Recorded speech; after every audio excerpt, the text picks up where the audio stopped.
This is what my videos look like straight out of my Pocket 6K, and this is what it looks like after Davinci Resolve color management converts my footage to Rec. 709.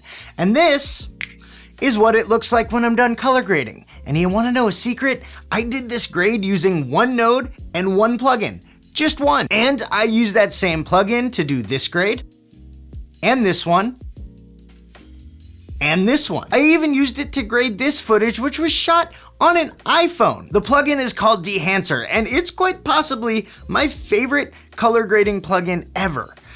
Let's talk about it.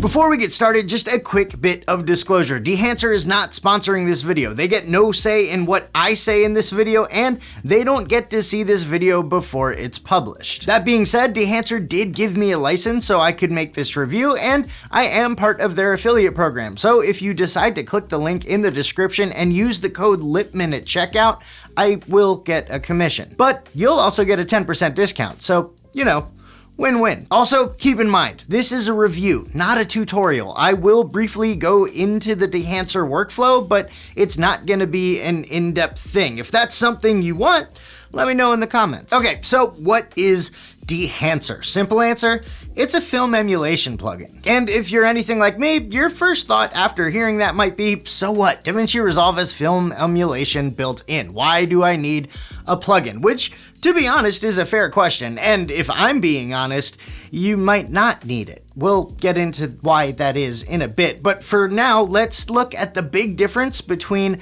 the native film emulation in Resolve and Dehancer. What is that difference?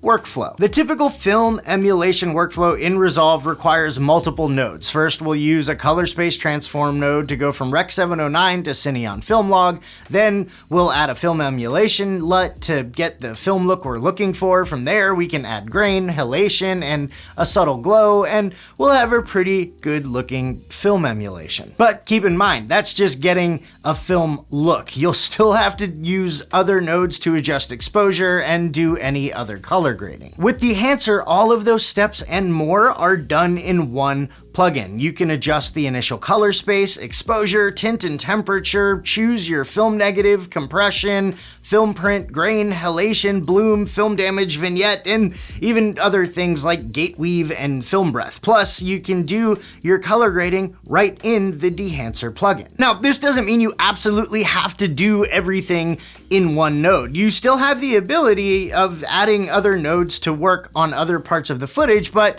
with Dehancer, your node tree will definitely be smaller. So that's the big difference between the Dehancer workflow and the native film emulation workflow in Resolve. But which one gives you better quality? Well, it kind of depends on what you consider quality, but in this case, what we're considering quality is how close we can get to a true film look. And in this case, I have to give it to Dehancer, and that's for a couple reasons. First, Dehancer takes into account the true film workflow, meaning you're not just going from Cineon Film Log to a film print like you would with the native workflow. What Dehancer does is take your input color space, convert it to a film negative like Kodak Vision 3, Porta, Fuji, Eterna, and a whole bunch of others, and then takes the film negative and converts it to a print film like Fujifilm 3513, Kodak 2383, or Endura glossy paper. You can also convert it to Cineon Film Log if you want to do another print emulation that Dehancer doesn't include. Second, one of the things that I absolutely love about Dehancer as opposed to other film emulation plugins is its compatibility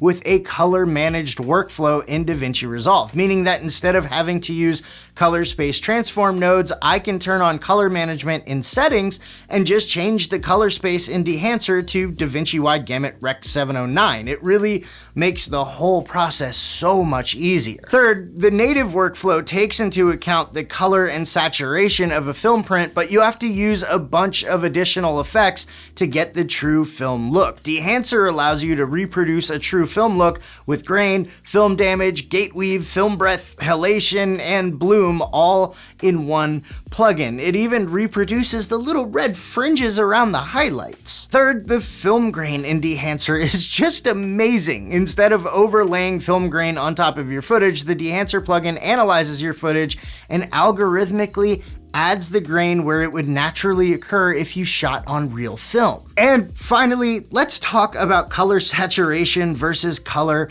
density. Film is known for having really rich colors, which is oftentimes mistaken for saturation, but it's not. It's actually density. Now, there are ways to tweak color density in Resolve. In fact, Darren Moston has a great video about that. I'll link it below. But with the Dehancer plugin, there are actually two different color density sliders, one for the film negative and one for the film print, which gives you an even more realistic film look. Oh, also, once you've figured out your look, you can create a LUT right from the Dehancer plugin, which is pretty cool too. Okay, so what about the negatives? I mean, nothing's perfect, right? For starters, Dehancer is not a light plugin. In fact, a couple years ago, I tested it out on my old laptop, and it was so laggy that I never got around to making the video. And even now, on my beast of a PC, if I have all of the elements of the plugin enabled, I get a little bit of lag. Also, there is a bit of a learning curve. I mean, the plugin itself is really easy to use, but in order to get a good film look, you should have a basic understanding of both the traditional film workflow and what film is supposed to look like. Without that knowledge, you're likely to find yourself blindly pushing sliders without any real idea of what you're doing. And finally, Dehancer is not cheap. It's actually pretty expensive for the full version. That being said, there is a light version that costs considerably less, and if you want, you can purchase individual parts of the full version, like Emulation, for even less than that. So what's the final verdict? Should you purchase Dehancer? Is it a must-have for all video editors? Not quite. Look, here's the deal. Dehancer is amazing. It produces a super realistic film emulation that any editor would be happy with if they were going for that film look. That being said, not every editor is always going for that film look, and it's a pretty expensive plugin to have if you're not going to be consistently using it. So here's my suggestion. If you're already making money with video editing and your videos would benefit from that distinct film look, absolutely, you should get Dehancer. But if video editing is just a hobby for you, or you don't really care about the film look, then you probably don't need it. Not every tool is for everyone. Now, Dehancer does offer a 2-week trial license that you can use to test it out for yourself, and if you do decide to purchase any of the available plugins, remember to use the code Lippman at checkout for 10% off. Now, if you want to see some of my other favorite plugins for Davinci Resolve, check out this video right here, and until next time, don't forget to go out and make stuff. Thanks for watching.